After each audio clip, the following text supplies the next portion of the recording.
Olá, seja muito bem-vindo ao Direito na Escuta. A gente vai explicar que diabos que foi o julgado do STF no tema 796, tá certo? Ele foi tomado agora no mês de agosto, salvo engano, e deixou muita gente preocupada. As prefeituras estão alvoroçadas, né? O poder municipal, na verdade, dentro da sua competência tributária municipal, que é o ITBI, foi muito comemorada essa decisão justamente por alguns equívocos interpretativos da própria decisão. Mas vamos ver como que o judiciário vai entender a partir de agora, tá certo? A tese fixada no recurso extraordinário foi a imunidade em relação ao ITBI prevista no inciso 1 do parágrafo 2º do artigo 156 da Constituição Federal não alcança o valor dos bens que exceder, isso aqui é importante, que exceder o limite do capital social, tá? Vamos passar um feedback. O que é o ITBI? Qual que é a sua regra matriz, ou qual que é o seu fato gerador, sua hipótese de incidência? O critério material do imposto é transmissão inter vivos a qualquer título por ato oneroso de direitos reais sobre imóveis. É o artigo 35, inciso 2 CTN, e do arquétipo constitucional no artigo 156, inciso 2 da Constituição Federal. Seu critério temporal, né, qual que seria o momento? É o momento da aquisição. Critério espacial dentro da delimitação do município.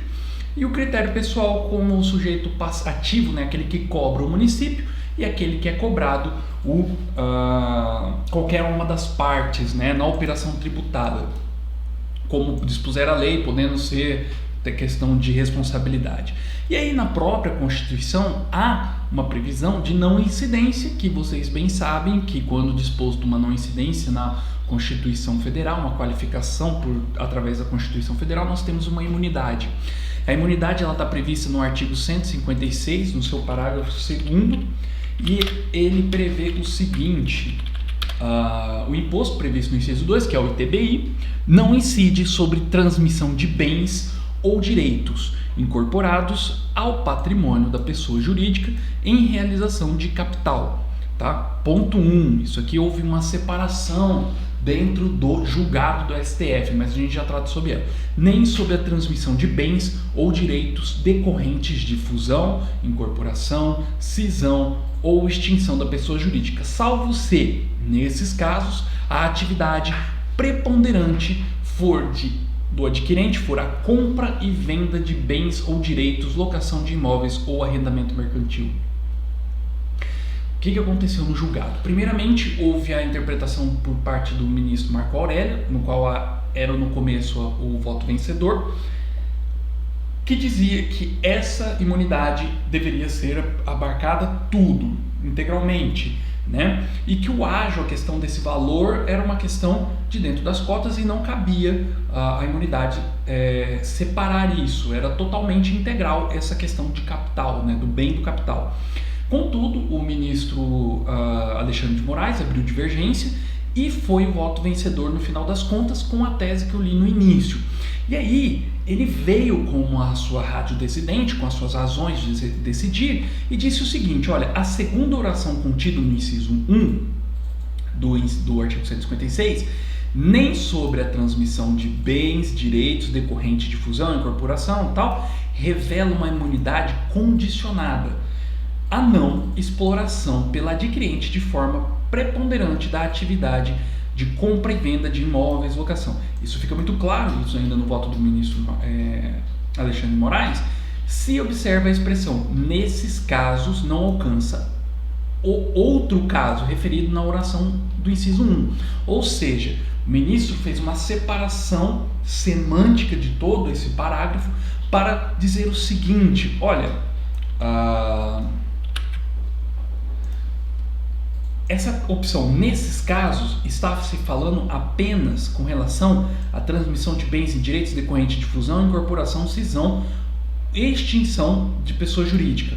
Ou seja, na incorporação ao patrimônio, incorporados ao patrimônio na realização de capital, esses casos de compra e venda não se aplicam. Nesse caso primeiro aqui, houve essa separação, ele falou que essa é uma imunidade incondicionada. Então não importa se a empresa que faria a compra e a incorporação, qual que é a atividade preponderante. Isso é muito importante porque agora não precisa mais recolher ITBI nesses casos. Essa é a interpretação do STF. O problema que se vem, a questão é, inclusive no voto do Lewandowski, ele fala, reitera-se, as hipóteses excepcionadas ali escritas não aludem à imunidade prevista na primeira parte do dispositivo, qual seja, em relação à incorporação de capital, à realização do capital. Tá? Essa foi a ratio decidendi para dizer que nessa incorporação de capital, o valor do bem tem que ser integral. Ou seja, se você colocou na cota determinado valor, o restante pode ser tributado pelo ITBI, tá certo? Esse é o ponto que o ministro entendeu.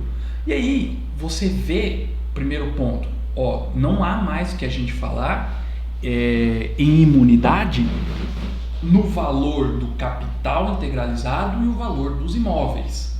Ponto 1, tá? Essa questão, esse excesso do valor do capital vai ser tributado.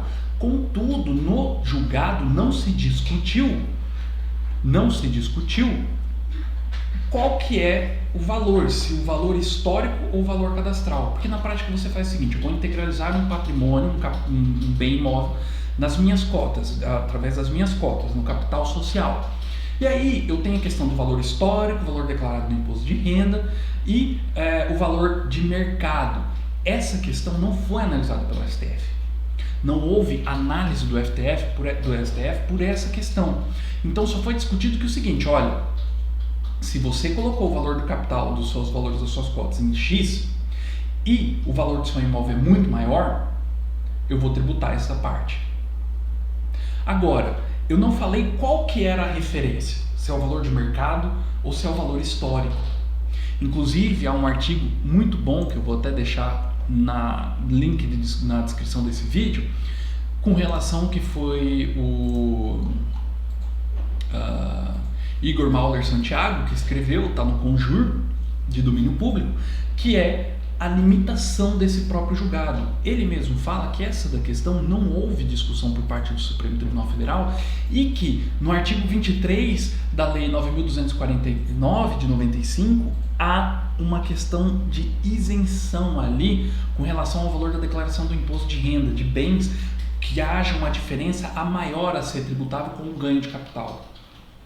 Então, muito cuidado nessa hora, porque as prefeituras estão fazendo uma interpretação desse julgado falando o seguinte, agora eu posso tributar aquilo que o valor, a diferença entre o valor de mercado e o valor histórico. Muito cuidado. Não é bem isso que o Supremo Tribunal julgou. O Supremo Tribunal falou, com relação à imunidade do ITBI, ela não alcança o valor dos bens que exceder ao limite do capital social. Essa questão do valor dos bens que não foi definida. Qual que seria o valor que você está falando aqui? O valor de mercado ou o valor declarado? Na questão do imposto de renda ou seu valor histórico. Essas questões que tem que ficar muito atento. Beleza? Até a próxima.